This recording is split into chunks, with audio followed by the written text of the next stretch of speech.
Bien, hermanos, prácticamente el tiempo se ha ido y no voy a tocar mucho la segunda parte donde está la cita del Espíritu Profecía de la hermana White sobre la encarnación y la naturaleza de Cristo. Unas cuantas vamos a leer y algunas citas otras más sobre la naturaleza de Cristo Jesús. ¿Ok? Creo que ahí, con esa cita, nos van a ayudar a fortalecer, ¿verdad? Para que esté bien claro, número 1, la divinidad de Cristo Jesús. Es Dios. Número 2, dejar bien definido que Jesús, aunque era 100% humano, nunca dejó de ser Dios. Y que una de sus mayores, si no la más fuerte tentación, es haber usado en su condición humana sus poderes divinos como Dios en beneficio propio, personal, ¿verdad? En el mismo inicio de su ministerio, si eres el Hijo de Dios, transforma ¿qué cosa? En otras palabras, si eres Dios, usa tu poder. ¿Correcto? Ya nosotros sabemos que el Señor lo descubrió, ¿verdad? Porque Él usó la palabrita esa que lo hizo caer. If. Ahí. Y como el Señor tenía una mente aguda y tenía un discernimiento por la oración, no porque era Dios, sino porque oraba. Amén. Sino porque oraba, lo cachó. Y le dijo, no tentarás tu Dios. Estaba ahí. Así que de un momento quiso poner en tela de juicio, ¿verdad? El Señor Jesucristo, ¿en cuanto a qué? Su naturaleza divina.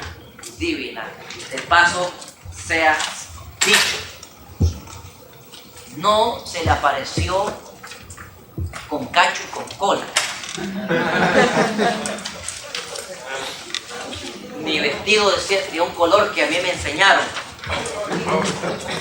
ni con lengua de fuego, ni con uñas y patas de caballo peludo. Y recuerdo que a mí me enseñaron así, y una vez mi mamá, me porté mal. Una de las tantas, pero esa fue una que me acuerdo. Y me dijo mi mamá, te va a salir el diablo, me dijo. Y yo le dije, que me salga. En la noche vino usted sabe nuestros países, ¿no? La gigantona, la no sé cuánto, ¿no? Salen un montón de muñecos bailando, informados. Y yo estaba alegre viendo ahí en la ventana de mi casa. La ventana era como un poquito más alta, que como ahí está hablando. Yo estoy alto ahora. Yo estaba en la ventana viendo la procesión que venía, la muñeca pelona, el caballo peludo, no sé qué, un montón el enano chiquito, no sé qué. Y de repente, entre la muchedumbre de muñecos, yo veo una silueta parecida a la que mi mamá me decía que era. A mí me late que mi mamá le pagó ese tipo. Porque yo lo vino directo de mí. Y venía con un tridente, ¿sabes lo que es eso? Un tenedor. Y venía así. Oye, yo me tiré desde esa ventana, desde ahí arriba, y salí corriendo. ¿Usted sabe dónde fui yo? ¿A dónde mi mamá? Consagrado. No vuelvo, mamá, me por mí de que se van. Óigame, buen niño después, bien importante. Así no vino el diablo cuando Jesús estaba en el desierto. La sierva de Dios dice que vino como un ángel de luz. Y que vino pasó, raza? ¿Qué te puedo ayudar? ¿No? Así como buena gente, ¿no? Calma, así vino. Y así se va a parecer últimamente, no se olviden de eso. Si no estudiamos la palabra de Dios, si no estamos orando, no nos vamos a dar cuenta del if. Porque ese if va a ser bien imperceptible para la mente carnal. Solamente la mente espiritual lo va a poder detectar. Ojo, pestaña y ceja, decía mi abuelita. Citas rápidamente. Después de que terminamos la parte de la persona de Cristo, seguimos entonces lo siguiente. Cita de Elena G. de White sobre la encarnación y la naturaleza de Cristo. Todas estas citas están en el comentario bíblico advertido, de ahí fueron extraídas, ¿verdad? Voy a leer un par de ellas y después vamos a ver un par de ellas ya sobre libros específicos del Espíritu de Profecía que hablan de la naturaleza de Cristo. Cristo fue Dios esencialmente y en el máximo sentido. Estuvo con Dios desde toda la eternidad. Dios sobre todas las cosas, bendito para siempre. El Señor Jesucristo, el divino Hijo de Dios, existió desde la eternidad, una persona en sí y sin embargo uno con el Padre. Una con el Padre. ¿Ok? Está muy claro. De paso se ha dicho, la palabra Elohim, ¿verdad? Hebreos, que es Jehová traducida, es una palabra, un nombre sustantivo plural, es pluralidad, ¿correcto? Hay dos palabras que se usan para distinguir eso, y no la vi aquí, pero yo le saqué copia y la puse aquí. Es la palabra Ejad y Yahí, que está al comienzo. Ustedes van a ver, yo le puse ahí esa, por el tiempo no me quedé ahí, donde habla de la pluralidad de Dios, que está después del devocional que tuvimos en la mañana. Eso ustedes lo van a llevar, llévenselo, se los puse ahí porque no va a dar tiempo. La palabra Ejad y Yahí, que es para identificar la traducción del hebreo de uno o de unidad, ¿correcto? La palabra Yahí es para identificar el número 1, pero la palabra Ejad se usa para la unidad. Correcto, por ejemplo, en el hombre y la mujer, donde dice ya no son dos, sino solo una Ejad, una unidad. Mi esposa sigue siendo mi esposa y yo sigo siendo yo. Pero ¿qué pasa? Llegamos a hacer ¿qué cosa? Ejad, unidad, no una persona, sino que en la unidad. ¿Correcto? Yo no lo entendía esto. No le entendía esta palabra, este término, hasta después de unos 25 años de casado. Ahora que tengo 33, le entiendo un poquito más. De casado.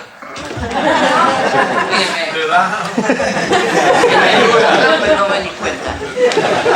Casi caigo. Casi caigo. ¿Por qué? En nuestra experiencia conyugal con mi esposa, me han pasado una serie de situaciones muy interesantes. Una vez yo estaba tratando de cambiar el aceite del carro, antes de darme cuenta que me salía más barato pagar. Es más tiempo, no me lastimo, no me lleno de grasa, puedo hacer otras cosas mientras me la están haciendo a mí, sale más económico. Y yo estaba ahí y necesitaba una herramienta, porque no soy mecánico ni no de mecánico, pero hago de vez en cuando algo parecido. Y yo necesitaba una herramienta, y cuando él la estaba necesitando, yo no quería salir debajo del carro.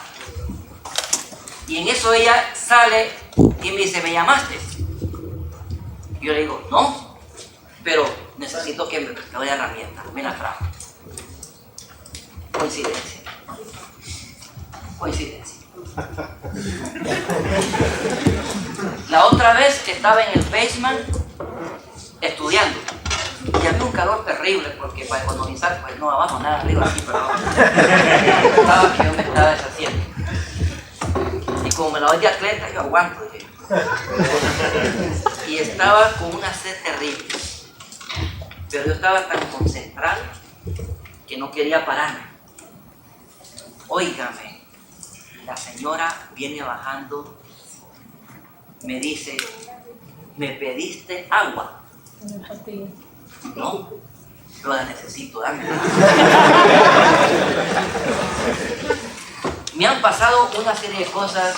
Los que tienen más de 30 años, Nancy, me imagino, sabe lo que estoy hablando y lo que... Mi esposa me dio miedo en esa ocasión. Ya no puedo ni sentir, ni pensar, porque todas me las adivino.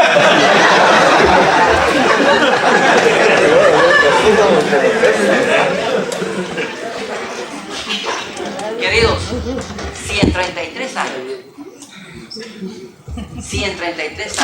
uno llega a lograr esa relación, esa unidad, ¿qué será de la eternidad de ellos tres?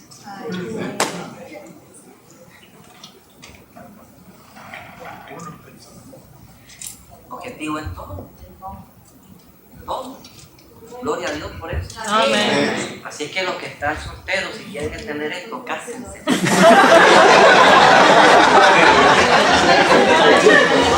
Esperen 30 años para que lo entiendan. Vas a estar soltera y nada de soltería. Rolando va por 27. Bien, es un misterio, cierto, pero es una bendición. Para mí, por lo menos, casarme fue una bendición. Si vuelvo a morir y resucito, me vuelvo a casar y con la misma. Tercer párrafo, voluntariamente tomó la naturaleza humana. Esa palabra es clave. Voluntariamente él tomó la naturaleza humana, voluntariamente. Nadie lo obligó. Él quiso, él decidió. Ni el Padre lo obligó, ni el Espíritu lo obligó. Él quiso. Fue un acto suyo por su propio consentimiento. Revistió su divinidad con humanidad. Él había sido siempre como Dios, pero no aparentó como Dios. Fue Dios mientras estuvo en la tierra, pero se despojó de la forma de Dios y en su lugar tomó la forma y la figura de un hombre. Anduvo en la tierra como un hombre, puso en un lado su gloria y su majestad. Era Dios, pero por un tiempo se despojó de la gloria y la forma de Dios. Les dejo el resto de las citas, que son más amplias, más profundas y más aclarativas, para que estemos seguros en quién hemos creído, ¿verdad? Y que la salvación está segura. Está segura. La otra son más citas de Espíritu y Profecía, no más citas ni más otras, más citas. Y no está como sinvergüenza. Lea sinvergüenza. Sinvergüenza. Como una vez me preguntó un profesor a mí que en una clase, y eso fue el Espíritu Santo que me iluminó, era sexto grado creo que fue. En ese tiempo nos hacían los exámenes de todo lo que estudiábamos, de todo el año y toda la primaria. De todo. Uy, qué fastidio. Y entonces me hace una pregunta el profesor y me dice, Hernández, ¿cuántos peces tiene el agua en Nicaragua?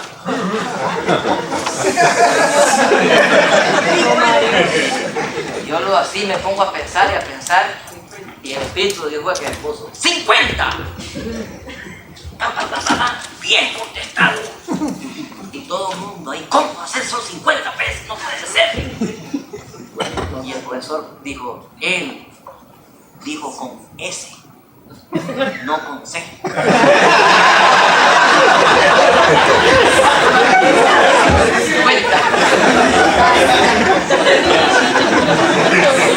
Términos, frases que hay que tener bien claro. ¿Ok?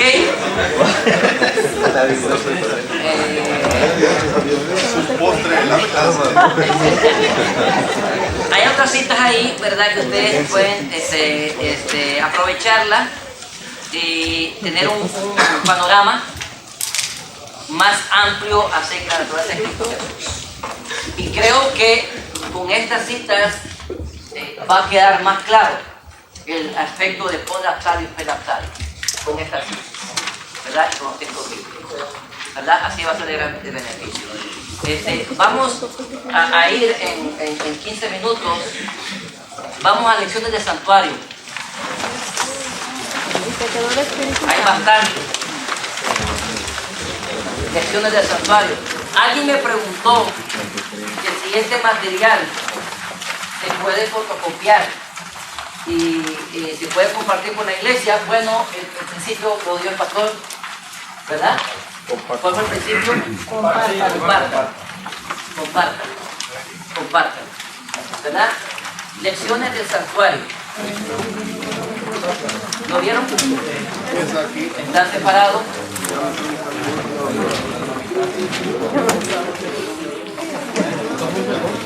Bien, no voy a detenerme.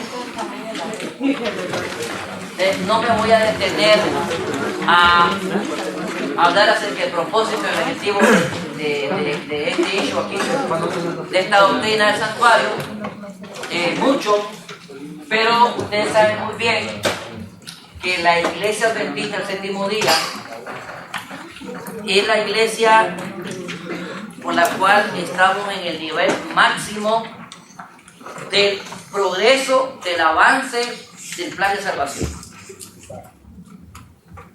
¿Por qué digo esto? Cuando un servidor conoció el mensaje y vine a ser adventista, a mí en mi casa me echaron, pues, literalmente me echaron. Y me dijeron que yo estaba cambiando de religión. Y que por eso me echaban, me desagradaban y de todo. Yo le dije a mi papá que yo no estaba cambiando de religión, sino que estaba subiendo de nivel. ¿Te defendió? Me dice, ¿cómo así? Papá, yo sigo siendo cristiano. Sigo siendo cristiano. Lo que pasa es que yo estaba en el elementary school, pues la primaria, y ahora estoy yendo hasta la high y a la universidad. Si usted se quiere quedar ahí, quédese. Pero usted mismo me ha dicho a mí que debo ser un buen estudiante y que no debo repetir grado. Y que debo de avanzar.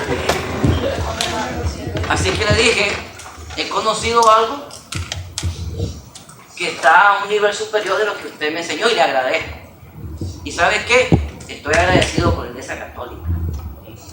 En ese momento. No le dije la bestia porque no sabía. Estaba comenzando. Pero estoy a un nivel más elevado, papá.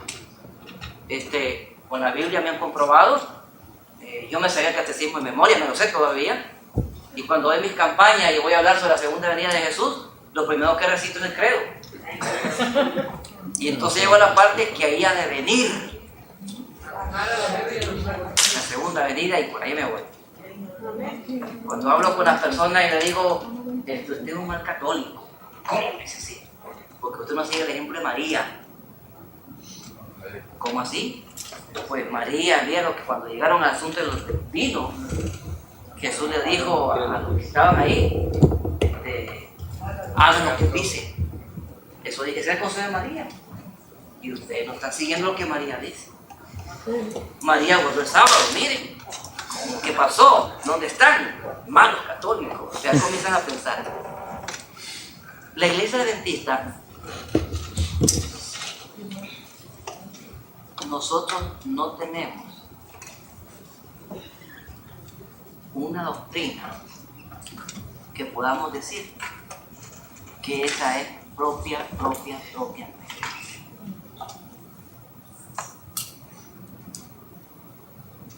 Lo que nosotros hemos hecho es que hemos tomado las verdades que Dios ha dejado a través de la historia y que a quienes se las dieron se quedaron estancados.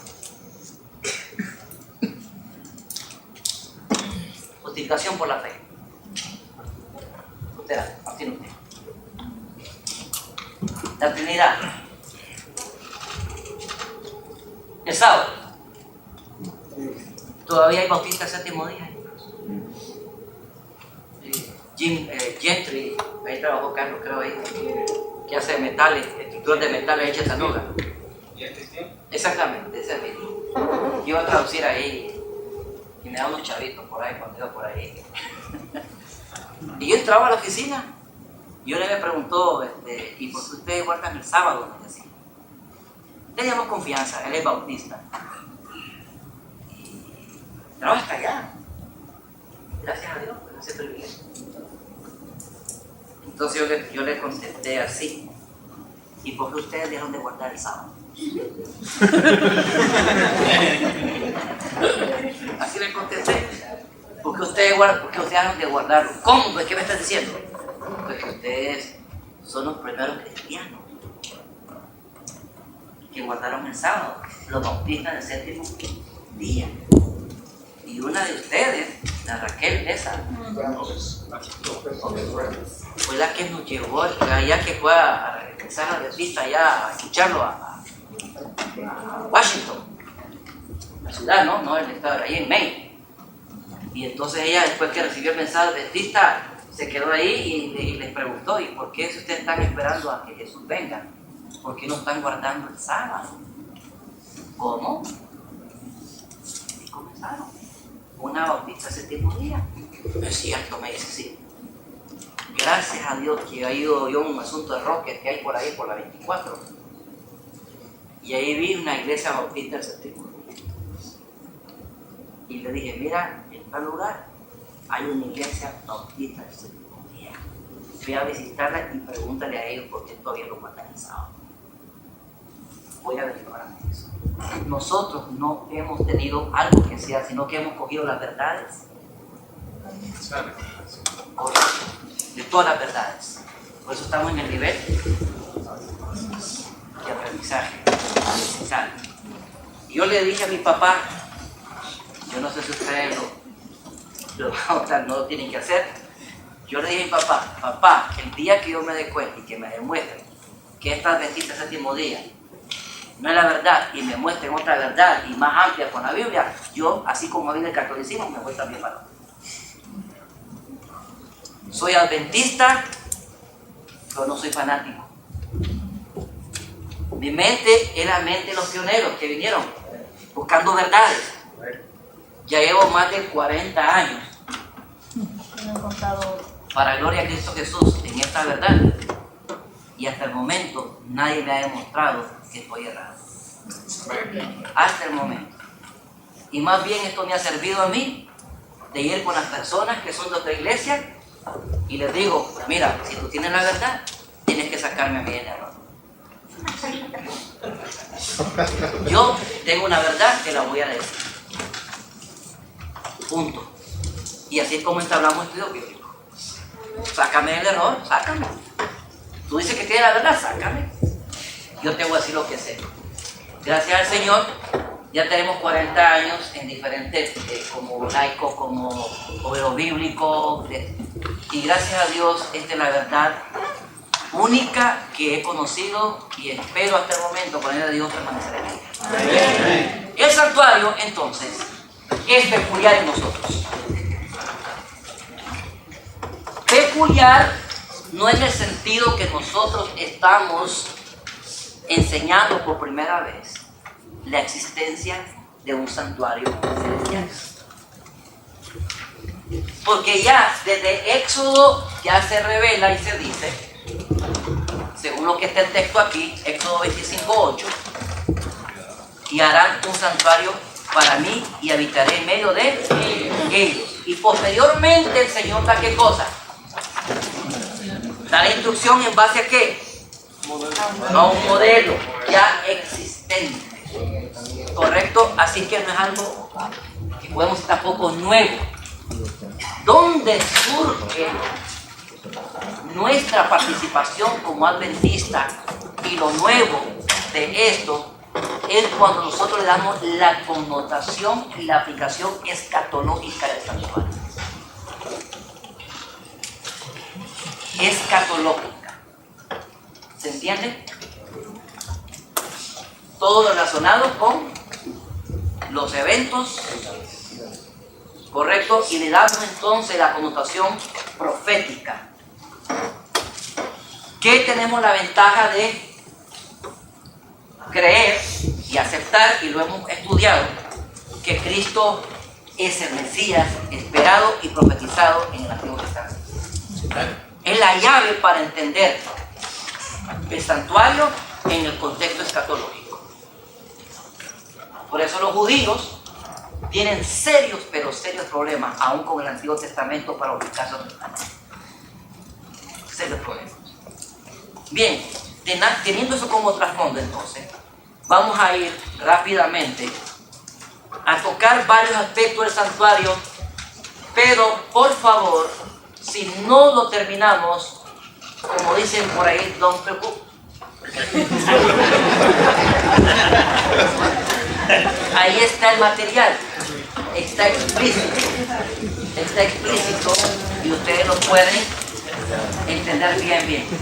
Si hubiese alguna duda, algún asunto, pues de aquí en adelante el compromiso aquí es hasta que los muertos los separen. Van a escribirme, a preguntarme y yo estoy en la obligación de dar una respuesta. ¿Ok? Si hubiera algo ahí. Bien, veamos entonces que el santuario viene a cumplir una función primordialmente, y es para habitación. ¿De quién? De Dios. Es en ese contexto que yo estoy diciendo que el concepto del Mesías en Cristo Jesús ayuda, porque la enunciación de Éxodo 25:8 es una connotación equivalente al nombre que se le da a Cristo Jesús. Emmanuel, Dios con nosotros. ¿Correcto? Entonces el Mesías ayuda a entender el santuario en el sentido como plan de salvación y escatológico también, ¿verdad? Veamos entonces en el atrio interior. Está el altar de bronce, o el del holocausto según Éxodo 46. Estaba puesto a la entrada del tabernáculo, y ahí era todo pecado confesado, expiado y perdonado. Ahí se hacía ¿qué cosa? El sacrificio. Estaba más adelante, noten, ahí está la figurita arriba, el lavacro o fuente de agua, que fue un símbolo de ¿qué? Purificación. En el lugar santo, el santuario, vamos un poquito más adelante, se ministró al pecador perdonado el poder para vivir una vida victoriosa sobre la tentación y vivir sin pecado. Cada uno de los muebles y los ingredientes y artículos que estaban ahí tenían ese objetivo, ese símbolo. En el Santísimo, la parte final, finalmente todo pecado confesado fue tomado sobre sí por el sumo sacerdote, según Levítico 17, 18:1, y puesto sobre la cabeza de Azazel, Levítico 16:8, y enviado al desierto, en la cual nosotros, ¿verdad?, sabemos que es el milenio, ¿correcto? Que gloria a Dios, por el Espíritu de profecía, gloria a Dios por el Apocalipsis, que tenemos entendimiento y podemos ubicarnos mejor y entender mejor la economía del santuario. En ese aspecto es que somos nosotros, gracias a Dios, y como humildad únicos. Amén. Cuanto al santuario. Y de paso se ha dicho, la Sierra de Dios dice que de ahí se desprenden, ¿verdad?, todas las doctrinas y todos los aspectos importantes del plan de salvación. Hay que entender el santuario. El santuario nos va a ayudar a entender mejor ¿qué cosa? El plan de salvación, y entender mejor a quién, a Cristo Jesús. Por eso decidimos de las 28 creencias para esta clase de doctrina, esta, de la adoración y la naturaleza de Cristo Jesús, porque son pilares de nuestra fe, nuestra creencia adventista. Bien, veamos entonces algunas citas que nos ayudan a respaldar y el contenido y la enseñanza del santuario. Veamos la primera cita. A o C. El santuario celestial en el cual Jesús ministra en nuestro favor es el gran original, del cual el santuario edificado por Moisés fue una copia. ¿Está claro eso? Cristo en su santuario, la cita que está ahí, página 19. Cristo en su santuario. ¿Ok? Hay un original, estamos claros, y lo que Moisés hizo fue ¿qué cosa? Una copia de su original. La correcta comprensión del ministerio del santuario celestial es el fundamento. La correcta comprensión de qué?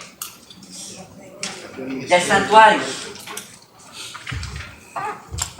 Es el qué cosa? El fundamento de nuestra fe. Tenemos que conocer y saber qué es el santuario. Yo recuerdo que le pregunté a una señora y yo le pregunté que dónde estaba Cristo Jesús. En ese tiempo yo era un muchacho. Todavía lo soy, pero en ese tiempo era menos. Era muchacho, ¿no? Y yo le pregunté dónde estaba Cristo Jesús. Y me dice ella, ay niño, pues en el cielo. Y le pregunto, ¿y qué parte del cielo? Ay, qué niño más, eso es tan grande que quién sabe a dónde debe estar hecho. Yo me imaginaba a Cristo Jesús corriendo por allá en el cielo. Mira, gloria a Dios que por esto sé dónde está, qué está haciendo y en qué lugar específico. Por el santuario. Y eso a mí me hace sentirme seguro, porque sé de dónde vengo, sé dónde estoy y sé para dónde voy. Por eso es el fundamento de la fe, la correcta comprensión de él. Hay que saberlo bien. Pero si no entendemos el terrenal, menos el celestial, así que tenemos que saber qué pasó aquí. Bien, el pueblo de Dios ha de tener ahora sus ojos fijos ¿a dónde? Evangelismo, página 166. Si la sierva de Dios dijo en ese tiempo que hay que tener nuestros ojos fijos en el santuario celestial, ¿qué diría hoy? ¿Ha pensado usted en eso? ¿Ha visto usted eso? ¿Le ha puesto su mente? Cuando la Biblia dice, cuando cantamos, fija tus ojos en Cristo, ¿a dónde lo va a fijar? Como Santa Teresita de Jesús. Ahí hasta que le hizo llorar un montón el ídolo. ¿O a dónde lo va a poner? En el santuario. Debe saber dónde va a poner sus ojos en Cristo Jesús. Hermano. Pastor. Sí. El santuario celestial en el cual Jesús ministra en nuestro favor, el gran original del cual el santuario fue edificado por Moisés. Dice aquí, de acuerdo con este texto, el santuario celestial fue previsto también por si al hacer al hombre de libre albedrío podría caer en pecado. ¿Cuál es la función del santuario antes del pecado en el cielo? Hay una cita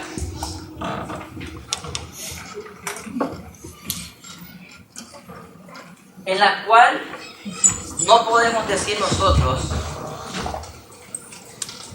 las dimensiones,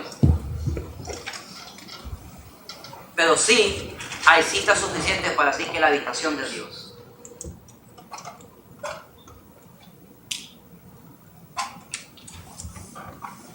¿Con qué anticipación fue la edificación? No podemos ni tenemos, o por lo menos un servidor, tener una cita definida para decir en tal momento. ¿Por qué? Porque si nos damos cuenta, el santuario con sus muebles son funciones que Cristo realiza en favor nuestro. Por lo tanto, el santuario, que vamos a otras citas ahí, es una figura literaria, la parte física, literaria del plan de salvación. Del plan de salvación. Y cuando nosotros leemos que Cristo Jesús, según Apocalipsis, fue inmolado desde antes de la fundación del mundo, que estábamos a entender que había un concepto de sacrificio, hay un concepto de función, de función, no de función, de función. Que se haga claro, no de función, de función. ¿Okay? Había el concepto, estaba el concepto de lo que simboliza el santuario, pero no podemos precisar el aspecto físico.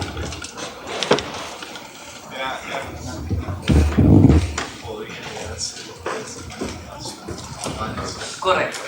Lo que me dice a mí es de que a Dios no lo toma nada por sorpresa. Cuando Él creó el plan de la salvación, no había habido pecado, pero Él creó el santuario también, porque sabía que... Ahora, noten algo, hermanos, que muchas de las cosas que Dios le pone, por así decirlo, un aspecto físico, es por nuestra condición pecaminosa. Estas son parábolas.